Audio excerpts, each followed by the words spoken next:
Sekarang tangannya pegang pundak temennya.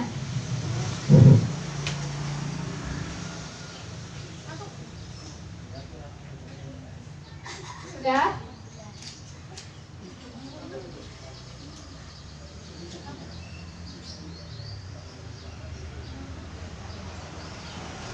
Wahai sahabatku, sampai ditepuk. Wahai sahabatku, wahai sahabatku, semangat ya buat hari ini. Jangan lupa senyum.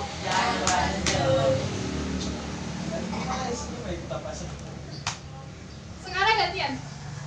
Sendiri.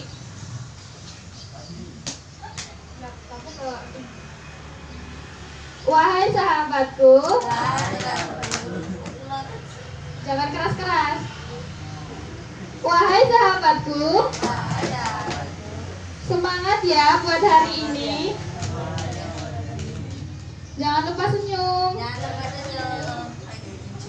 Senyumnya mana sama teman-temannya? Senyumnya ikhlas dong.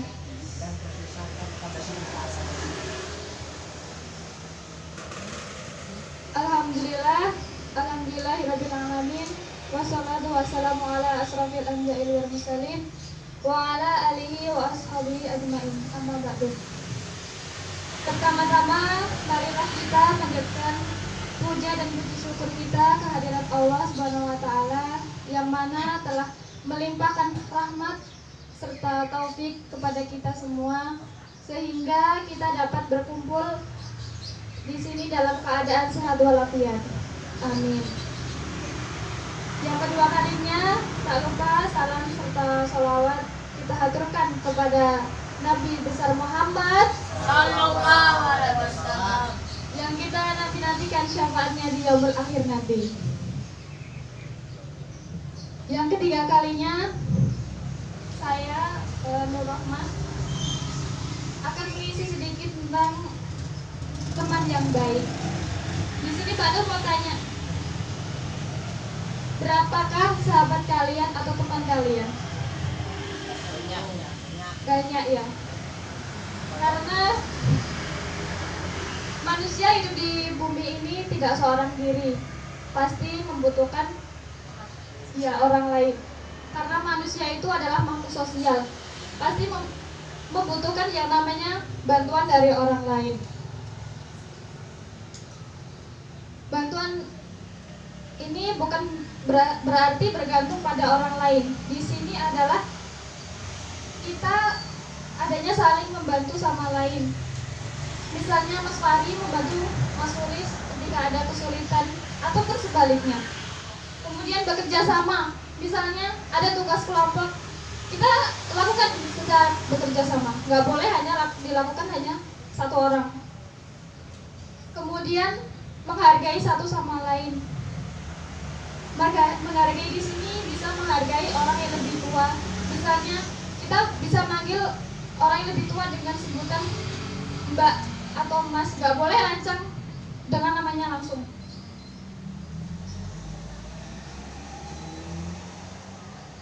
Kemudian dalam hadis riwayat Bukhari dan Muslim,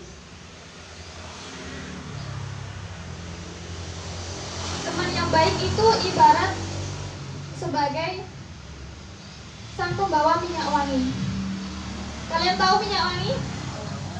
Kalau kita tertarik, kita akan mendekatinya. Setidaknya saat kita mendekat, kita akan mencium aroma yang baik, aroma yang wangi. Sedangkan teman yang jelek,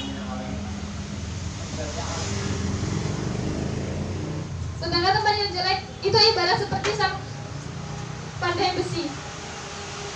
Kalau kita mendekati, pakaian kita akan terbakar atau terkena aroma yang busuk.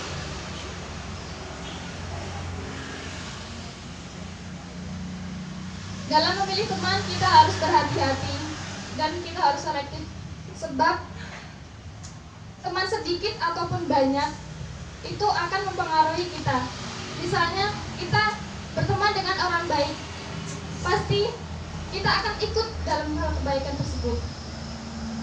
Namun sebaliknya, jika kita berkumpul dengan orang-orang yang buruk, secara tidak langsung kita akan mengikuti hal buruk tersebut.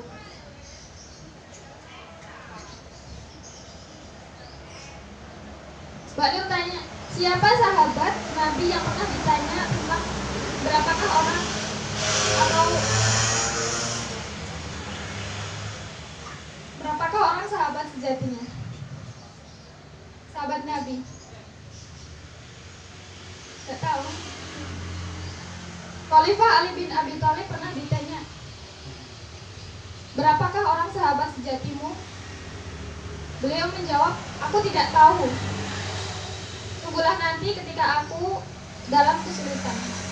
Lalu lihatlah berapa orang yang masih setia denganku. Itulah sahabat sejati. Ketika kita memilih teman, kita nggak boleh kita mendekati hanya saat yang perlu saja. Ketika kita keperluannya sudah selesai, kita lalu meninggalkan. Itu adalah contoh sahabat yang tidak baik. Tapi sahabat yang baik adalah saling mensupport atau memberikan semangat. Mas Nur memberikan semangat sama Mas Fahri atau sebaliknya. Membantu di saat susah maupun senang. Dan teman yang baik adalah teman yang tidak akan pernah bosan mengingatkan kita dalam hal kebaikan. Yang tercantum dalam kitab Khair Alala yaitu Manil mar'ila tas'al wa absir qarina fa innal qarina bil muqarini yaqtadi. Janganlah engkau bertanya tentang seseorang, tapi lihatlah temannya, karena setiap teman selalu mengikuti temannya. Kemudian wa in kana dha khairin faqarin tahtadi. Bila ia orang jahat, jauhilah secepatnya. Bila orang baik, bertemanlah dengannya. Niscaya engkau akan mendapat petunjuk. Dari ayat tersebut adalah ketika kita ingin mengetahui tentang kepribadian seseorang, kita bisa melihat temannya, siapa pergaulannya. Misal Mas Fahri ingin mengetahui kepribadian tentang Mas Jalal, Mas Fahri bisa melihat sahabat-sahabatnya siapa aja, bagaimana pergaulannya. Kemudian tanya, Mas Jalal itu bagaimana? Bila Mas Jalal itu orang jahat, maka jauhilah. Jika orang baik, Mas Fahri bisa dekat sama Mas Jalal. Menilai seseorang itu tidak hanya dinilai dari casingnya. Terkadang apa yang kita lihat itu belum tentu benar, dan apa yang kita dengar oleh telinga itu juga belum tentu benar. Maka dari itu kita harus bertabayun. Tabayun tahu? Mas Farid tahu tabayun? Tabayun adalah mencari kebenaran, meng-cross-check kebenaran.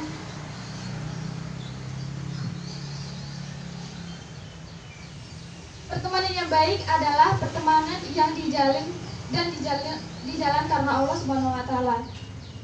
Bukan karena ingin mendapatkan keuntungan duniawi seperti materi, jabatan atau sejenisnya. Pertemanan tersebut tidak akan langgeng. Ketika keuntungannya sudah terpenuhi, pertemanan tersebut akan putus. Tapi berbeda dengan pertemanan yang dijalin karena Allah. Pertemanan yang tidak didasari dengan tujuan apa-apa selain mengharapkan ridho dari Allah Subhanahu wa taala. Walaupun ketika sudah kakek ataupun nenek, pertemanan tersebut pasti akan langgeng. Teman yang baik itu adalah teman yang dapat menjaga rahasia temannya sendiri. Atau menjaga aib dari temannya. Misalnya Mas Fahri punya rahasia tentang Mas Nur. Misalnya Mas Nur kalau malam biasanya ngorok. Nah, Mas Nur gak boleh membicarakan rahasia tersebut sama orang lain, kecuali Mas Nur boleh mengizinkan. Kita boleh curhat sama teman, tapi sewajarnya aja, nggak usah sepenuhnya. Karena kita nggak tahu ya, orang yang kita anggap sahabat justru bisa aja malah diam-diam mencari keburukan tentang kita, lalu menyebar kejelekan tersebut pada orang lain.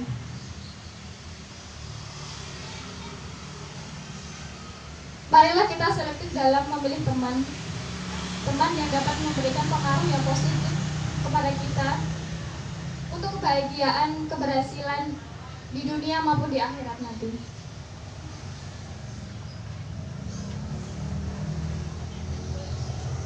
Pesannya dari Mbak Nur yaitu jangan menjadi teman seperti gunting. Tahu gunting kan? Tahu? Walaupun gunting itu berjalan lurus, tapi gunting memisahkan mereka atau memisahkan yang menyatu, ya kan? Tapi jadilah seperti jarum. Walaupun jarum itu menusuk, tapi jarum menyatukan mereka yang terpisah. Kemudian jangan menjadi jahat karena pernah disakiti, dan jadilah baik walau pernah menyakiti. Kita pernah kan disakiti, kemudian di dalam hati kita kok pengen menyakiti orang lain, pengen balas dendam gitu dengan apa yang pernah kita alami. Itu nggak boleh. Kemudian khairun nas anfa'uhum linnas, sebaik-baik manusia adalah yang bermanfaat bagi orang lain.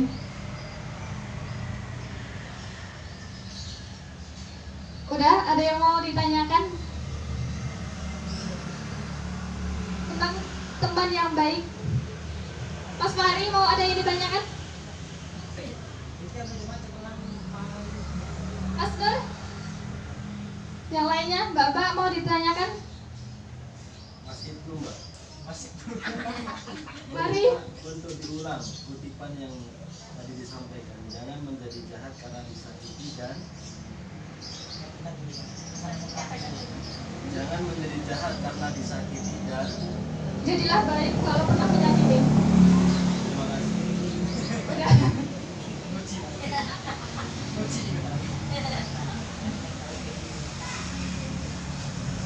Jangan menjadi jahat karena pernah disakiti, dan tetap jadilah baik walau pernah menyakiti. Ada yang perlu ditanyakan nggak ini sebelum ditutup? Apa yang bingung?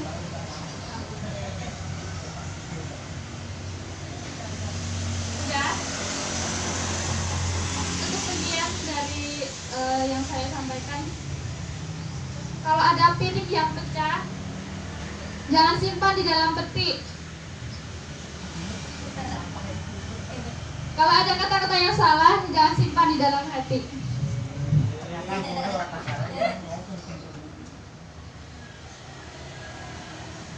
Wassalamualaikum warahmatullahi wabarakatuh.